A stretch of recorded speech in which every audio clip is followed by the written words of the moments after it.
This is GEEKCASTER. We're here live at New York Comic Con. Tell the people who you are and who you're representing. My name is Greg Burnham. Representing myself, representing Tuskegee Airs, the search for Sadaka. We reached the story of Solus. Is another story that we created and are currently working on. And then, of course, I got my DC Comics, Superman story and the Halloween anthology. So I gotta ask, how did you even get into comics?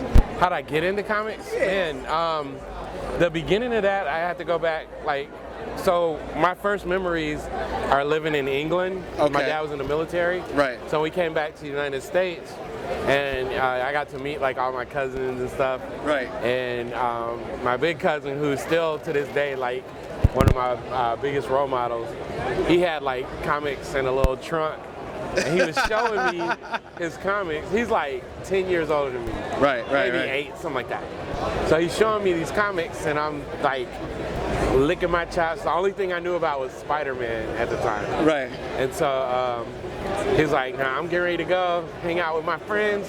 Whatever you do not go in my trunk and mess with my comics. I was like, sure thing. So he walked out the house. I watched him. I was 5, but I was a criminal mastermind. And so I watched, and he got far enough away. And I was like, I'm about to go look at them comics. And so I just, You fell in love at that moment. Just getting, lost in reading. And so it was a good, healthy affair. Right. Then as I started getting older, I kind of fell out of love with comics. Oh, really? I didn't like the way that we were represented all the time. Right. I didn't like the way that we were drawn. Mm-hmm. It was just a lot. It seemed like they didn't put the same level of care into our comics. So I kind of broke up with comics for a while. And I would have to say, man, if it wasn't for guys like the guys that did Brother Man, Dawood, and his brothers, if it wasn't for Milestone, that kind of stuff, I probably would have gave up on comics.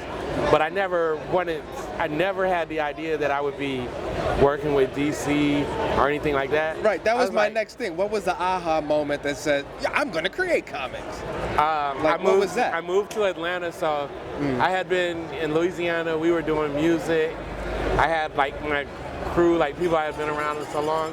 And when I moved, you make beats? You make beats? No, not anymore. You were rhyming? Yeah. Oh. But that was a long time ago. You see how he said, yeah. Yeah. I'm not going to ask you to freestyle. Yeah, I'm going to ask you to freestyle. I'm going to ask you to. No, I'm not going to do that. Don't worry about it. But, can you kick a freestyle? No. But, what happened? Oh, so when I moved to Atlanta, I didn't really know anybody. Right. I just had my kids and my wife and work. So I would have, I would still be writing. And I just got to the point where it's I got this idea. I want to do a comic book. Wow. And I've been always coming up with ideas since I was little. Right. So then it was just trying to find an artist to work with. And one of my homeboys eventually hooked me up with Marcus. Nice. And that's how we... It all started from there. Yeah. That's crazy. So that was 20 years ago. We did a comic called The Starving Artist. It was about a hip hop artist. Right. It's still good. I don't have to punch him in his. He's I don't want people to see this. Right. Because he's gotten so much better. Right. But I'm this. He was good then. I'm dude, this is history. So I want to do it. I just got to figure out how to do it behind his back or something. We still got the files. I still got copies. So I read it. I was you know how when you're young, you don't know what you don't know. So that book flowed really, really well. Wow. And it was seamless. Right. Whereas now it's calculate. The technique gets in the way sometimes. Yeah. So what's the future now? I mean, you've been collaborating with a lot of other companies now, not just doing your own stuff, right? Yeah, DC, and I got to do Icon in the Milestone anthology. Right.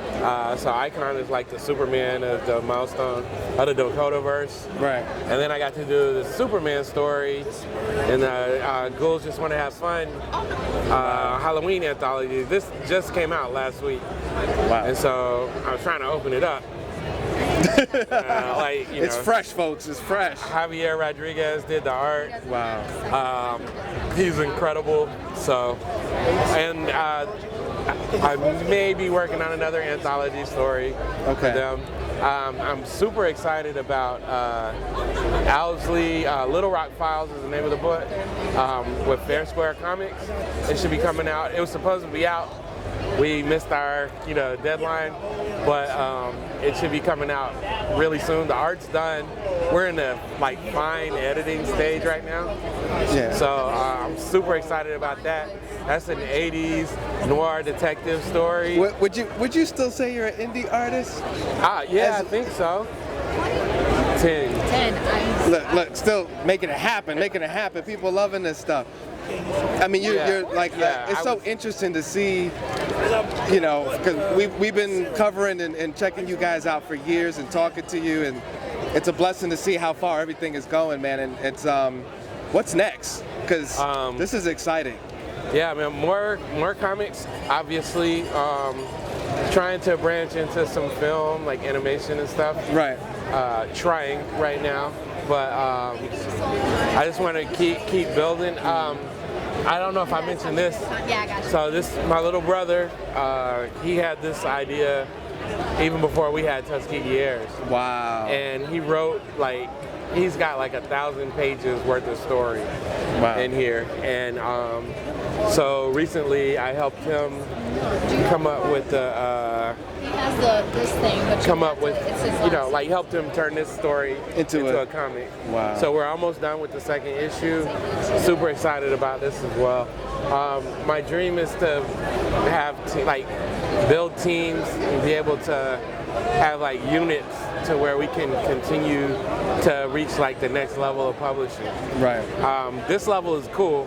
But self-publishing, correct? Yeah. Well, yeah, that's what we do here. Okay. So everything besides the DC books are self-published. Right. And the reason why I asked that they are still indie thing, because you're doing major things. Don't get it twisted, ladies and gentlemen. But I'm always gonna keep. Because it's nothing against DC. Right. Especially if you're looking.